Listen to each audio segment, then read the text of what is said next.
Maşını biri gəlib vuran kimi düşüb qışqırma ki, sən gözün kördür, görmürsən. Düşüb deyəsən ki, elə bil ki, məsələn deyirəm bunları misal üçün. Düşüb deyəsən ki, deyəsən biraz fikirlisən, ola bilər, nəsə problemin var.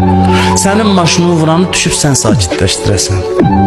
Allahın hadisələrdə işi budur ki, belə insanlar maşınımızı vurar, ya gedib o adamların maşınını vurar, belə arif adamların.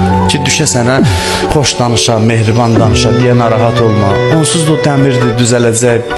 5 manat, 10 manat o yandan bu yandan, amma məqsəd var bu işlərdə. Allah istəyir səni yetişdirsin. Allah istəyir sən öz zəifliyini tapasan bu hadisələrlə. Biri sənə bir cür baxdı, onun arxasında Allah nə deyir? Biri sənə nəsə dedi, onun arxasında Allah nə deyir? Biri səni təriflədi, orada nə söz var? Biri səni tənqid elədi, hətta haqsız sənə nəsə bir söz dedi.